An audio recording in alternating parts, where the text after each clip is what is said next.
Hey, aloha kako. Welcome back to another episode of He Mo'olelo Kaʻao no No'eaua Brian. So in the last Mokuna or chapter, I got to talk about the ʻāina that I reside on, which was awesome and strangely emotional. But today I want to acknowledge the ʻāina that I spend a lot of time around, singing, dancing, chanting, venting about my random life issues, hosting and performing private mini concerts. It's also where I film all of these episodes. So yeah, this ʻāina has to deal with quite a lot from me.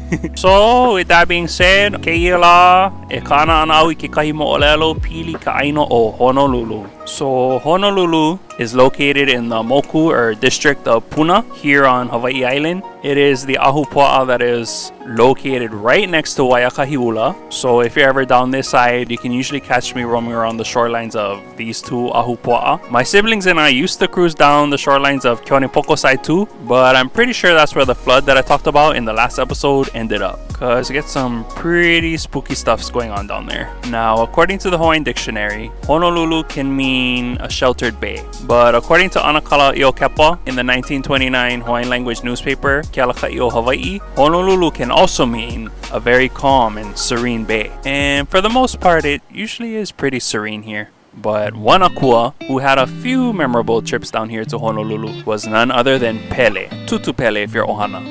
In fact, the last time she went and put on a show over here was back in 1840, where she went and created the pu'uone or sand dunes of Nanavale. And Nanavale is actually the ahupua'a that's located right next to Honolulu. But the story that I'm going to share today takes place in the Waiakahiʻula or ancient times. So like way back, when Honolulu was ruled by an ali'i named Kealohilani. Now, Kealohilani was said to be the super handsome chief who was small kind cocky and was used to getting whatever he wanted, especially when it came to lovers. So one day, Pelema came down to Honolulu to launa and just chill with the people down here. Mind you that they came in their human forms, because you know most akua have those special kind capabilities. But anyways, Kealohilani was around and he was immediately drawn to one of Pele's Hi'iaka sisters. And I don't blame him one bit, because you know it's the Hi'iaka sisters. U'iloa la ko.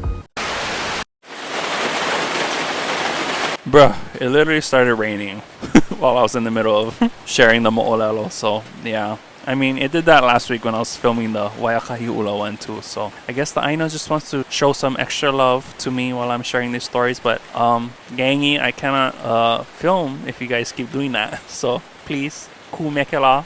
So he kio ke ho'okoi ke hana. Mahalo.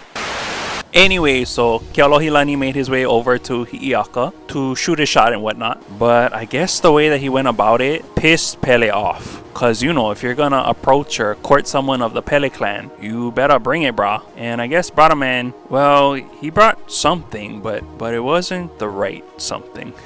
So Pele did what Pele does, which was turn into her fierce, fiery form, and she began to chase Kealohilani all around Honolulu. Eventually, Brother Man started charging him down to the kai so he could lu'ui lalo and escape her flames.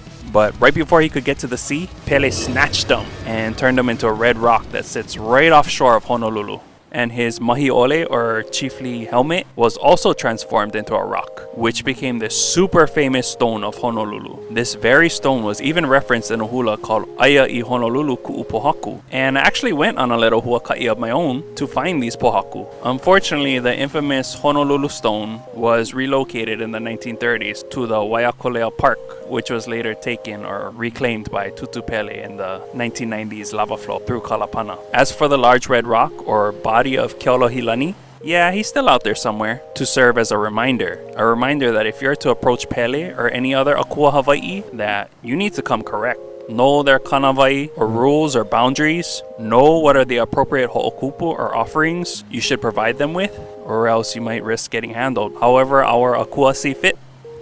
Mahalo for tuning in today, guys, and an extra mahalo to this land of Honolulu. E ola loa ka ʻāina o Honolulu. Aloha. Aloha.